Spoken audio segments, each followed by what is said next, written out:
오늘 본문 빌레몬서 1장 17절부터 25절 말씀은 도망한 노예인 오네시모를 감옥에서 만나서 복음의 일꾼으로 변화시킨 바울이 원래 주인이었던 빌레몬에게 편지를 보내서 이제는 오네시모를 종이 아닌 형제로 대할 것을 부탁하면서 바울 자신이 내가 이 부탁한 것을 네가 그대로 행할 줄을 확신한다 라고 하는 그러한 내용과 축복의 말씀을 담고 있습니다. 빌레몬에 대한 바울의 신뢰는 17절에 나오듯이 그러므로 네가 나를 동역자로 알진대 그를 영접하기를 내게 하듯하고 라고 하는 말에서도 나타납니다. 바울은 오네시모를 16절에 종과 같이 대하지 않고 사랑받는 형제로 둘자다라고 그렇게 지칭을 하고 있습니다. 종이 아니라 형제와 같이 둘자로서 그가 그렇게 변화되었고 그가 그렇게 꼭 필요한 자가 되었다는 겁니다. 내가 이 오네시모를 종이 아니라 사랑받는 형제로 둔다면 마땅히 너도 그렇게 그를 대했으면 좋겠다라고 하는 말이 그 소망이 함께 담겨져 있는 것입니다. 그래서 여기서는 형제라는 말이 아니라 나의 동역자라고 하는 말을 씁니다. 함께 한 길을 가고 함께 한 가지 일에 협력하는 사람입니다. 그가 나의 동역자가 되었고 너는 나의 동역자가 되었다면 마땅히 너도 그를 동역자로 생각하기를 원한다. 그래서 동역자로서 나를 영접했듯이 오네시모를 그렇게 영접하라는 것입니다. 하지만 18절에 그가 만일 불의를 하였거나 네게 빚진 것이 있으면 그것을 내 앞으로 계산하라 라고 하는 말도 덧붙이고 있습니다. 오네시모에 대해 바울이 빌레몬에게 부탁하는 것이지 명령하는 것이 아니다 라고 하는 것은 이미 앞부분에서도 분명하게 밝혔습니다. 사실 오네시모와 빌레몬의 관계에서 보면 바울이 이렇게 부탁하는 것이 어려운 부탁일 수 있습니다. 왜냐하면 오네시모는 두 가지 면에 있어서 빌레몬에게 상당한 피해를 입혔기 때문입니다. 그가 만일 불의를 하였거나 라고 하는 이 말을 추측해 본다면 빌레몬을 도망한 것, 그래서 빌레몬에게 불의를 행하고 혹은 빌레몬의 명예를 실추시키는 그런 일들이 오네시모가 행한 일이라면은 내게 빚진 것이 있으면 이라고 하는 것은 실제적으로 금전적인 손해를 입혔음을 암시해 줍니다. 노예 자체가 하나의 금전적으로 환산할 수 있기 때문에 그가 도망쳤다는 것이 금전적인 손해를 끼쳤다는 것일 수 있지만 대부분의 학자들은 아마도 오네시모가 도망갈 때에 상당히 많은 양을 빌레몬의 집에서 재산을 훔쳐서 도망갔을 가능성을 어떻게 이 빌레몬에게서 도망친 노예가 로마 감옥에까지 흘러들었는가를 생각해 본다면 그에게 상당히 금전적인 손해도 입혔을 것으로 추측해 보는 것입니다. 그래서 혹시라도 빌레몬이 오네시모로 인해서 손해를 입은 것이 있다면 자신이 변상하겠다고 바울은 이야기를 하고 있는 것입니다. 이렇게 바울이 말하는 것은 14절에서 이야기한 것처럼 그를 형제로 대하는 것이 선한 일입니다. 하지만 이 선한 일이 억지같이 되지 않고 자의로 되게 하기 위해서입니다. 그냥 바울이 말하는 것을 압력으로 느껴서 어쩔 수 없이 동의하는 것이 아니라 정말 기쁘게 오네시모를 형제처럼 혹은 동역자처럼 여기도록 하기 위해서 그와 관계된 문제를 깔끔하게 바울이 정리를 해주겠다는 뜻이기도 합니다. 하지만 이 말을 또한 덧붙이고 있습니다. 19절에서 내가 갚으려니와 네가 이외에 네 자신이 내게 빚진 것은 내가 말하지 않는다라는 겁니다. 빌레몬에 대한 바울의 심정은 그가 오네시모를 분명히 형제요 동역자로 영접하고 받아줄 것에 대한 확신이 있습니다. 그럼에도 불구하고 바울의 염려가 여기에 덧붙여져 있는 것입니다. 만약에 네가 오네시모에게 입은 손해를 받기 원한다면 내가 갚겠다. 하지만 내가 내게 빚진 것에 대해서 나는 말하지 않았고 말하지도 않겠다라고 하는 말을 덧붙이는 겁니다. 그가 너에게 손해를 입혔느냐? 내가 갚겠다. 하지만 생각해봐라. 너도 나에게 빚진 것이 있지 않느냐? 하지만 내가 언제 너에게 빚을 갚으라고 이야기한 적이 있느냐? 내가 이제까지 그 빚에 대해서 이야기하지 않은 것처럼 앞으로도 말하지 않겠다라는 겁니다.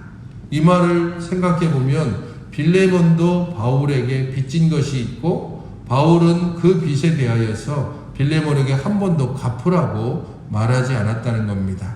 그러면 바울과 빌레몬 사이에 상당한 금전적인 거래가 있었는가?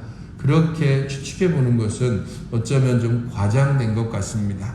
대부분은 아마도 바울이 여기서 말하는 빚은 복음에 대한 빚을 의미하는 것으로 해석합니다. 빌레몬은 바울에게 복음의 빚을 졌습니다.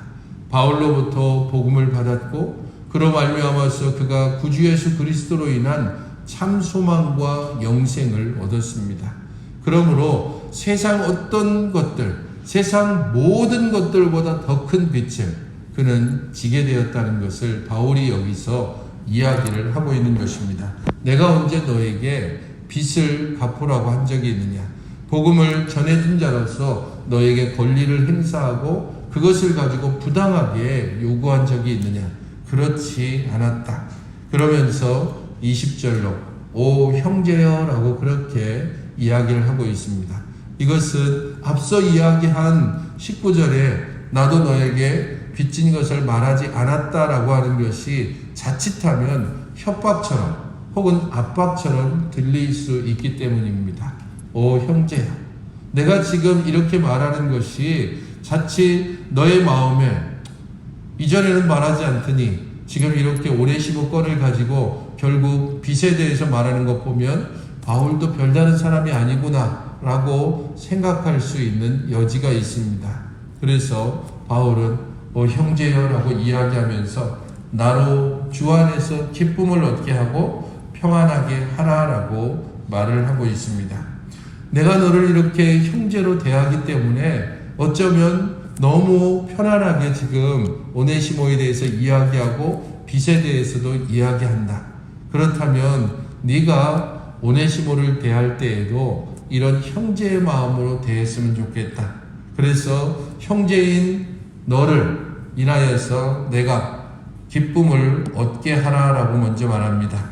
주의 뜻대로 행하는 너 때문에 내 안에 참 기쁨이 있기를 진정으로 원하고 또한 내 마음이 그리스도 안에서 평안하게 하라라고 또 이야기합니다. 주께서 주신 평안이 내게 있기를 원한다는 것입니다. 곧 빌레몬이 바울의 부탁을 받아들여서 오네시모를 주 안에서 형제와 동역자로 인정하는 것이 바울에게는 기쁨이요 평안함을 준다는 겁니다.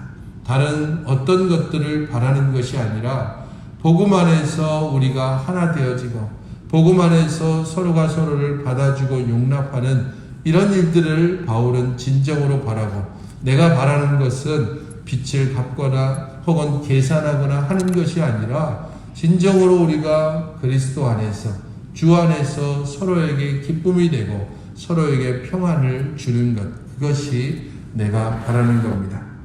21절에 나는 내가 순종할 것을 확신함으로 내가 말한 것보다 더 행할 줄을 안다라고 이야기를 하고 있습니다. 앞서 이야기했듯이 빌레몬은 골로새 교회의 지도자로서 믿음과 사랑을 따라서 행했습니다. 그리스도에 대한 믿음 안에서 굳건히 섰고 그러한 그 믿음을 바탕으로 성도들을 사랑하되 모든 성도들을 사랑해왔고 그것이 모든 사람에게 다 알려졌습니다.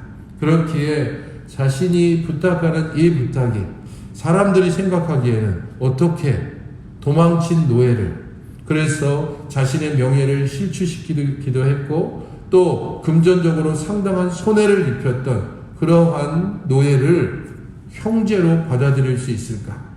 그런 일들이 과연 가능할까라고 생각하는 그런 당시의 상황 가운데서 나는 너라면 그렇게 할 줄을 확신한다라는 겁니다. 확신을 뛰어넘어서 더 행할 줄을 안다라고 이야기함으로써 그보다 더한 기대를 바울은 가지고 있다는 것을 알 수 있습니다. 사실 이 말씀을 생각을 해본다면 우리 자신들이 하나님 앞에서 하나님께서 우리에게 가지고 계신 기대와 확신을 생각해 볼 수 있습니다. 우리를 택하시고 우리를 부르시고 우리를 주 안에서 세우시고 은혜를 베풀어 주셨을 때에 하나님께서 우리에게 대한 기대와 확신이 있을 것입니다. 그 기대와 확신을 따라서 살아가고 있는지 우리 스스로를 돌아보며 생각해 보게 되는 것입니다. 어쩌면 스스로 설정해 놓은 한계선을 따라서 나는 요만큼까지, 나는 이 정도까지만 할 거야 라고 생각하면서 자신의 한계선 안에만 갇혀 있는 것이 아닐까. 빌레몬으로서는 그 당시에 그 2000년 전의 로마 사회, 분명히 노예와 그리고 그 노예를 부리는 주인이 있고, 노예에 대해서는 분명하게 주인이 그의 생명까지도 죽이고 살릴 수 있는 권한을 가지고 있는, 더더군다나 그런 노예를, 도망친 노예를 다시 형제로 받아들인다는 것은 쉽게 상상할 수 없는 일입니다. 그 한계선을 뛰어넘을 것을, 그리고 그것보다도 더하게 그를 대할 것을 나는 기대하고 확신한다라고 말하는 것입니다. 성장하는 신앙인, 성숙한 신앙인이라면 언제나 한계선이 계속해서 올라가게 되어 있습니다. 우리의 한계선이 어느 한 곳에 오랫동안 멈춰져 있다면 그는 더 이상 성장하지도 않고 성숙하지도 않을 것입니다. 하나님 앞에서 우리 자신들이, 그리고 우리의 믿음이 성장하고 있는지 성숙하고 있는지는 주의 일을 바라보는 우리의 마음과 또는 우리의 눈이 혹은 우리의 생각들이 어느 한 곳에만 머물러 있다면 우리는 더 이상 성장하거나 성숙하지 않은, 그냥 생존하가는 그러한 신앙 안에만 머물러 있는 것이고, 고린도서에서 바울이 이야기했듯이 어린아이 수준에서 계속해서 멈춰 있는 것과 같습니다. 그러므로 바울이 빌레몬에 대해서 가지고 있는 기대와 소망처럼 순종할 것을 확신할 뿐 아니라 내가 말하는 것보다 더 행할 줄을 아는 바로 이 말이 우리 자신들에게 적용되어지고 하나님 앞에 그것이 기쁨이 되어지고 하나님 앞에서 우리 자신들이 느끼는 참 기쁨과 평안의 요소가 되기를 원합니다. 22절부터 25절은 개인적인 부탁과 축복의 말로 이 편지를 마치고 있습니다. 바울과 함께 갇힌 사람과 감옥 생활을 돌보는 동역자들을 함께 언급하면서 이 일에 나뿐 아니라 모든 동역자들이 함께 증인이 되었다는 사실을 또한 언급하고 있는 것입니다. 에베소서 4장 13절부터 15절을 보게 되면 사랑 안에서 참된 것을 하고 이제부터 어린아이가 되지 않고 하나님의 아들을 믿는 것과 아는 일에 하나가 되어서 그리스도의 장성한 분량이 충만한 데까지 자라가라라고 그렇게 말을 하고 있습니다. 그리스도의 장성한 분량이 충만한 데까지 자라가는 것, 그것은 하나님의 아들을 믿는 것과 아는 일에 하나가 되어지는 것, 또한 사랑 안에서 참된 것을 하는 것을 통하여 이루어집니다. 이 한 해 동안 그리스도를 알고 하나님을 아는 일에 더 집중하여 우리들의 삶이 사랑 가운데서 행함으로 말미암아 어린아이에서 우리들이 청년으로 장년으로 든든히 서갈 수 있는 믿음의 사람이 되도록 여러분 자신들을 주 안에서 말씀 안에서 날마다 세워가시는 복된 믿음의 삶을 사시기를 바랍니다. 기도하실 때에 복음의 빚진 자로서 복음을 전하고 복음을 따라 행하는 일에 열심과 능력을 더해달라고 기도하시고 정체되지 않고 늘 성장하고 성숙하는, 그래서 그리스도에게까지 이르는 장성한 자가 되게 해달라고 기도하시기 바랍니다.